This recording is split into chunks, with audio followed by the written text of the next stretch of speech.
State defensive back / linebacker for the Gardner-Edgerton defense was the man that brought him down.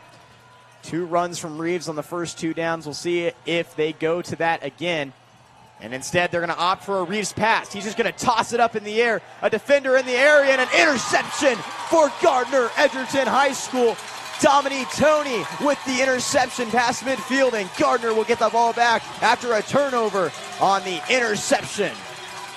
Big turnover right there. And with 4 minutes and 54 seconds, they could score again, and they could be up by 2 scores going into the half. That's huge for the Blazers. Big mistake right there by the Lancers. And it isn't just the Tony interception that's important right there. It starts with the pressure from the defensive line. We already talked about it. But the biggest thing right there was that Reeves rolled out to the right. He might have been thinking about throwing it shorter, but he saw a man and was hit, or at least the pressure coming in on him, forced him to just toss it up in the air. That was not a direct throw. That was a looping throw, and it was easily picked off by Tony. Yeah, you're exactly right. And it looked like he was trying to force something to happen, make something happen, especially with pressure on him, and the defense might have been smart to just throw the ball away. A score and a turnover puts Gardner-Edgerton with the complete leverage of momentum behind them. Now Powell looking to pass. He has a man deep. It's going to be Chartier who catches the ball, taken down right at the end zone. And we're going to see a touchdown from Tim Chartier. First play from Braven Powell, and he goes deep for the touchdown. And just like that, Josiah, big turnover, great ball there by Powell, right in the arms of Chartier, moving down the field, great spot, great find, and they've been running the ball all game so far. That was kind of a surprise for the Lancers. His first free throw will miss to the right. You know, Josiah, it's interesting. You look at Maranatha, and it doesn't look like they're really running an offense. I think it might be frustration, it might be personnel, but it just looks like they're just kind of going everybody individually on their own, and if somebody has a shot, they take it. I really like HCA's discipline on offense, especially when they don't have a look when they're driving down the court. They just pull it out, they run their offense out. That's good discipline. Chambers gives it back to Deeds as HCA gets ready for offense. Now Spencer Cook, another 3, and a trifecta from Spencer Cook. His third 3 of the night falls, and HCA continues their dominance offensively. Now the ball goes out of bounds, almost unprovoked. Ryder Casper sends it out of bounds. That's HCA ball. 4:57 remaining in this third quarter. HCA just a point away from hitting that 50-point or eclipsing that 50-point mark. Now Spencer Cook with another one. Keep it rolling for Spencer Cook, the 4th of the night. And the second back-to-back possessions with a Spencer Cook 3. He's starting to feel himself. Yeah, rhythm shooter. He is definitely in the rhythm. Trey Chambers guarded closely as the ball will be knocked away. Baruch Dietz had a hand on it for a second, but it's going to be picked up and scored with Pembroke Shaver grabbing his first basket coming here in the second half. Now Trey Chambers. Who is he looking for as Baruch Dietz now gives it back to Trey Chambers. Corner 3 misses. Spencer Cook hits the ground hard, able to get up by himself. Now it's a 5-on-4 for the Eagles. Auden Schmale thinks about a 3 instead, hands it off to Schrader. Long 3 misses, and Baruch Dietz tries to grab it. He was held from behind, but they're going to call it MCA ball. Yeah, I think they called a foul here. You know what's interesting in a game like this, as an official, when there's such a distance in the margin, a lot of times you have a tendency to swallow the whistle. They didn't there, but I think it'll be interesting to watch the next few minutes of this third quarter to just see if they end up swallowing their whistle because of the distance of between the two teams. 52-22, 30-point lead for the Chargers. Inbounds pass will come from number 15, Brock Nelson, the junior from Maranatha, right under the basket.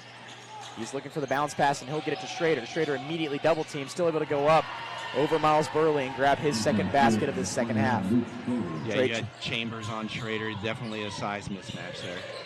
Dietz to the lane, kicks it out. Can he do it again? Yes, he can! Spencer Cook on absolute fire right now from the three-point line. Going the other way, Maranatha. A 3 coming from Shaver. That rims out. Rebound off the backboard, and it's good for Luke Schrader. He's on a roll right now, but nobody's on more of a roll than Spencer Cook as Baruch Dietz will float it in and out of the basket. And it's going to be MCA ball after finally getting a basket without a possession without a Spencer Cook 3. Now going up. Basket misses. Cook with the rebound. Trey Chambers got Schrader to beat. He waits patiently and gets the basket. Chambers with all the maturity in the world, even though he is a freshman. That's exactly the word that I was thinking of. That was such a mature finish right there. Daniel Dean loses the ball for a moment, picks it back up. Trey Chambers steals it away, but it ends up in the hands of Auden Schmale. Schmale floats it underneath, and a great dish there to Brock Nelson as he floated it under. And it's going to be his first bucket. Trey Chambers, bounce pass, kicked away, but Baruch Dietz saves it right before it goes out of bounds. Now to Declan Schaaf at the free throw line. Spins around, and an offensive foul will be called as Schrader hits the ground. And that's going to be on Declan Schaaf, who flew into him on the spin move. You know what's interesting there is we talked about this in the first quarter that Schrader was getting frustrated. He was almost flopping a couple times. That was clearly a flop. It's going to be Owen Schmale, who picks up his dribble early. Trey Chambers now like, I'll grab it, and Miles Buhrle will come in, pick it off, bounce pass underneath, Baruch Dietz off the glass, it's good. Great What a sequence. Selfless play right there by Buhrle. I love seeing that. MCA going to their way. It's going to be a missed bucket for Pembroke Shaver. Baruch Dietz got one man to beat. It's Dean. He goes with the left hand, throws it up. No good. Offensive rebound. Also no good from Miles Buhrle as he tried to go back up. And Spencer Cook's going to grab the steal, just put his hands in the air, and it ended up in his basket. Trey Chambers, bounce pass underneath. Declan Schaaf drives in. He's going to look to go off the basket, and it won't fall in as Schrader will grab the rebound. 2 minutes remaining in this third quarter. It's going to be Nelson kicking it out. Three ball. Schrader. No good. Excuse me, that was Shaver. And Miles Buhrle trying to grab it. This is getting aggressive as people are flying all over the ground. And unfortunately, it feels like some of these are premeditated and a few of these are flops. Yeah, you got to see that the officials they recognize things are kind of getting out of hand right here. And I think Coach Vincent's going to call a timeout. He wants to be able to get the teams to be able to go to the bench. It'll be interesting to see if the officials talk to each other. Things are getting out of hand here. There's a lot of pushing and shoving, especially off ball. And that's where officials need to make sure that things don't get out of hand. We're going to take a full timeout alongside head coach Steven Benson. The Chargers lead by a wide margin of 59-28, but starting to get chippy. We'll see what happens when we return for the final minute 50 of action in this third quarter. 59-28, Chargers on top.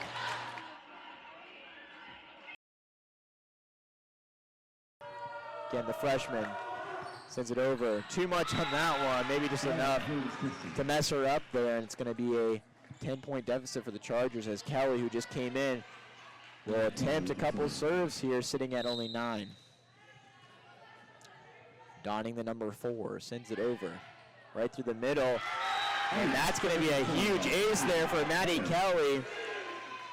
Is it a sign of what's to come? She's grinning from ear to ear after that ace, but puts back on a serious face as she tries to send it over. It's going to tap, and another ace for Maddie Kelly, back to back, and she's excited as now they're 11-point total for the Chargers. As we hadn't seen many aces in those first two sets, we see back-to-back here, going for the trifecta outside.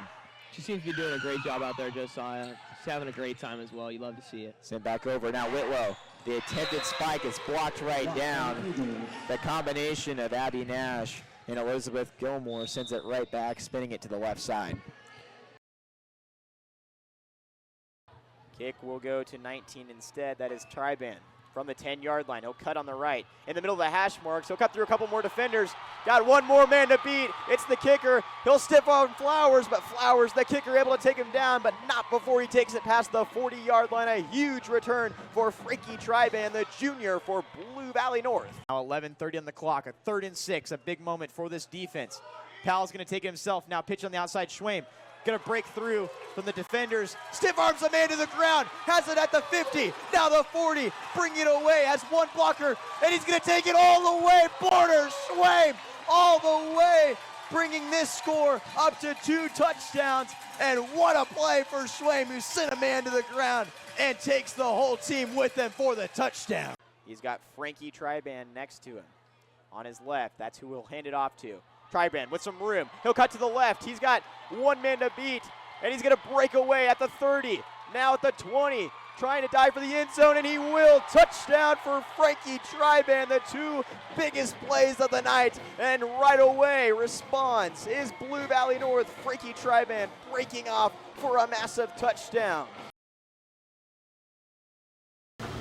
Kansas football with a win in their season opener against Lindenwood, 48-3. Kansas able to score 7 touchdowns, 6 of those coming from the offense, including Devin Neal, who had 2 in the first half before he was shut down alongside his partner in crime, Jalen Daniels, for the second half, where a bunch of second and even third stringers were able to come in for the offense and defense. On the defensive side, a defensive touchdown was a pick 6 for the defense, giving them their first touchdown of the year. 48-3 final score as Kansas gets their first win of the season. First game here at Arrowhead, and it's a loss for Kansas football. TCU beats the Jayhawks 38-27. An attendance of over 40,000 people would have been around a sellout at David Booth Memorial, but the game was here at Arrowhead, and a late interception by Jalen Daniels was the only turnover for the Kansas offense. However, they really struggled. This is one of their biggest punting games of the year. TCU able to take advantage and take a win. Kansas football now with 4 losses, 1-4, looking for their second dub on the season. They'll prepare for Arizona State and then have a bye week after that and just try to get things back on the rails.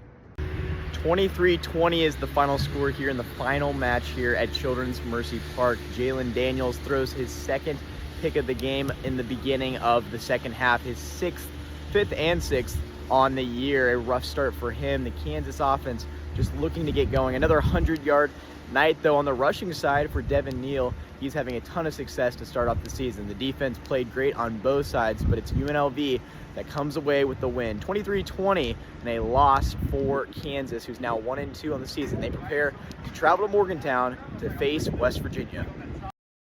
Sitting atop the Western Conference, Real Salt Lake visits Sporting Kansas City tonight, right here at Children's Mercy Park at 7:30 local time. On the pitch, Real Salt Lake is on an impressive streak of unbeaten matches at 14, including 8 wins. A draw or win tonight would bring them to 4th all-time and the longest unbeaten streaks in MLS history. You already know Sporting would love to end that streak right here, right now, and grab some momentum. The match is free to watch on Apple TV, so see how it unfolds and check out IONU Media for more content post-game. Sporting Kansas City, Real Salt Lake, tonight at 7:30. Kansas football hosts UNLV tonight on the last match here on this turf at Children's Mercy Park.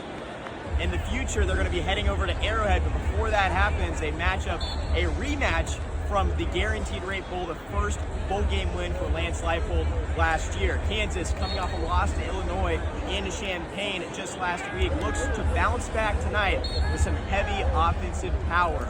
The game is at 6 p.m. and you can watch it on ESPN. Welcome to episode 48 of the Power and Light podcast. My name is Josiah Wonnell. Today I'm joined by the full crew. Jude, Meili, how are you doing today on this wonderful Saturday? I'm doing brilliantly. I'm excited to record with you, Josiah. I'm excited as well. I'm also excited to record with Preston Graber. Preston, how are you doing today on this fine morning? Doing really good. Good weather. Happy to see it. Hey, we're excited to be all back together, and every time we can record together, it is so much fun. Today, we have a special little bit of debate, maybe, in the sense of we're very excited to talk about something that should be on the minds of many college football fans right now. So obviously, the college football rankings coming out recently, and the projected bracket almost set in stone. Just a few more things that could change, but likely set in stone for right now.